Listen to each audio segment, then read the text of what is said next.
அப்பத்திற்காக இச்சகம் பேசுகிற பரியாசக்காரரோடே சேர்ந்து கொண்டு என் பேரில் பற்கடிக்கிறார்கள்.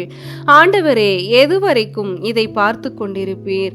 என் ஆத்துமாவை அழிவுக்கும் எனக்கு அருமையானதை சிங்க குட்டிகளுக்கும் தப்புவியும். மகா சபையிலே உம்மை துதிப்பேன், திரளான ஜனங்களுக்குள்ளே உம்மை புகழுவேன். வீணாய் எனக்கு சத்துருக்களானவர்கள் என் நிமித்தம் சந்தோஷியாமலும் முகாந்திரம் இல்லாமல் என்னை பகைக்கிறவர்கள் கண் சிமிட்டாமலும் இருப்பார்களாக. அவர்கள் சமாதானமாய் பேசாமல் தேசத்திலே அமைதலாய் இருக்கிறவர்களுக்கு விரோதமாய் வஞ்சகமான காரியங்களை கருதுகிறார்கள். எனக்கு விரோதமாக தங்கள் வாயை விரிவாய் திறந்து ஆ ஆ ஆ ஆ எங்கள் கண் கண்டது என்கிறார்கள். கர்த்தாவே, நீர் இதை கண்டீர், மௌனமாய் இராதேயும். ஆண்டவரே, எனக்கு தூரமாகாதேயும்.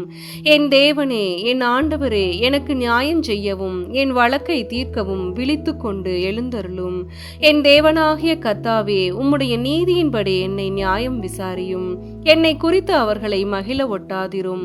அவர்கள் தங்கள் இருதயத்திலே ஆ ஆ இதுவே நாங்கள் விரும்பினது என்று சொல்லாதபடிக்கும் அவனை விழுங்கிவிட்டோம் என்று பேசாதபடிக்கும் செய்யும்.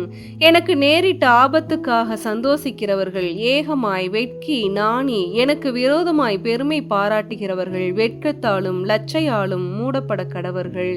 என் நீதி விளங்க விரும்புகிறவர்கள் கெம்பீரித்து மகிழ்ந்து தமது ஊழியக்காரனுடைய சுகத்தை விரும்புகிற கர்த்தருக்கு மகிமை உண்டாவதாக என்று எப்போதும் சொல்ல கடவர்கள். என் நாவு உமது நீதியையும் நாள் முழுதும் உமது துதியையும் சொல்லிக் கொண்டிருக்கும்.